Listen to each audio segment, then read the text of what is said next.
C'est notre rendez-vous du jour. 16h, François Bayrou dévoile son budget censé offrir 40 milliards d'économies. Raphaël, est-ce que c'est vraiment l'Himalaya qu'on nous promet ou un mirage budgétaire de plus? Oui, là, Sandra, pardon, ça y est, après 2 mois de suspense, on y est. Le Premier ministre va enfin dévoiler les grandes lignes du projet de loi de finances pour 2026, mais pas de panique. On ne rentrera pas dans les détails tout de suite. La vraie copie finale, elle, ne sera prête que dans 2 mois. Encore un peu de boulot à Bercy et on n'est pas à l'abri de quelques surprises. Mais on connaît déjà les grandes orientations, la philosophie d'abord. Tout le monde va être mis à contribution. Le Premier ministre a déjà prévenu. Le slogan, c'est l'année blanche, une année où, pour être clair, les dépenses comme les prestations sociales seront gelées. Et c'est un choix, évidemment, qui risque de provoquer quelques colères. C'est quand même 5 à 6 milliards d'euros d'économies sur les prestations sociales, oui, y compris sur les minima sociaux, y compris sur les retraités. 2 milliards sur les aides aux associations, entre 500 et peut-être 1 milliard sur les agences de l'État. Bref, il y a de quoi faire des mécontents. L'objectif, évidemment, vous le savez, c'est ramener le déficit de 5,4 à 4,6% en 2026. La marche est haute. Mais je rappelle que la moyenne des déficits de la zone euro est d'ores et déjà en 2025 à 3%. On est très en retard, donc nous avons intérêt à tenir les promesses et notamment les tenir sur les économies. C'est la promesse de François Bayrou, avec des hausses d'impôts limitées. Oui, c'est ça, il a dit pas de hausse d'impôts, donc est-ce qu'il va réussir à tenir cette-là précisément qui intéresse beaucoup de monde? Est-ce qu'il a fait le travail? Sur le papier, a priori, oui. Autant Michel Barnier, qui avait promis 40 milliards l'année dernière, lui aussi, on n'en avait trouvé que 20 au final à la Cour des comptes, autant là, les économies devraient être un peu plus substantielles avec des hausses d'impôts qu'on dit limitées à 5 milliards d'euros. Ça semble un bon équilibre si on fait 35 milliards d'économies et 5 milliards de hausses d'impôts. Encore une fois, attendons de voir la copie finale en septembre.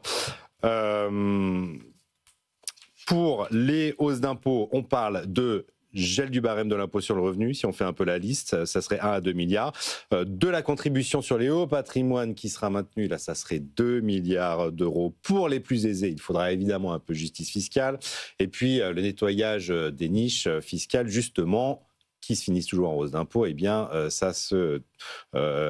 sont évaluées à environ 1 milliard d'euros. Ça pourrait vite monter. C'est pour ça que je lance le signal d'alarme, parce qu'on parle aussi de la suppression de l'abattement de 10% sur les pensions des retraites. C'est 4 milliards de plus. On a aussi parlé hausse de la CSG pour les retraités. Là, ça serait plus d'1 milliard de hausse d'impôts en plus.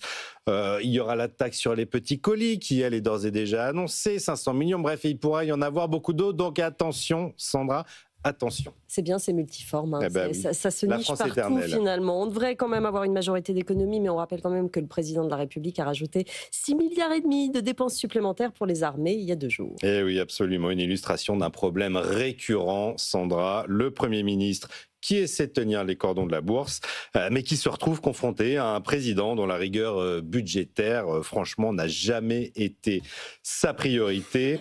Et la liste des désirs du chef de l'État est longue, en plus des 6,5 milliards de hausse d'impôts du budget des armées.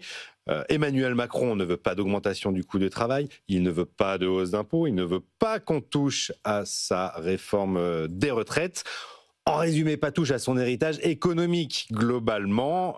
Seulement voilà, depuis la crise des Gilets jaunes, on a un président qui appuie à la fois sur le côté pro-business, libéral, les baisses d'impôts, mais aussi sur la pédale des dépenses. Puis alors là, comme un keynésien sous stéroïdes, résultat des courses, à force d'appuyer sur l'accélérateur et le frein, on finit en tête à queue. C'est exactement là où se trouvent les comptes publics aujourd'hui, dans un rouge cramoisi, avec toujours le même mantra derrière. Il faut stimuler la croissance pour redresser les comptes publics.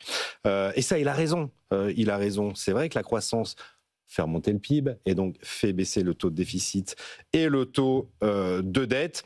Et pour ça, il devrait y avoir des réformes. Le Premier ministre veut relancer des négociations sur l'assurance chômage et le marché du travail. Il pourrait y avoir du lourd, CDD à temps partiel, on revoit les indemnités journalières en cas de maladie, ouverture des magasins les jours fériés.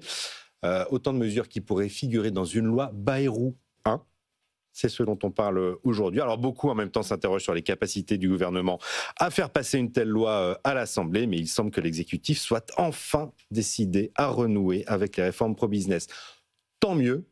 Tant mieux. Et un dernier point, puisqu'on est dans les tant mieux, pour nourrir un peu l'optimisme sur cette fin de chronique, je suis allé revoir quand même l'état de nos finances publiques depuis l'année dernière, le déficit de l'État.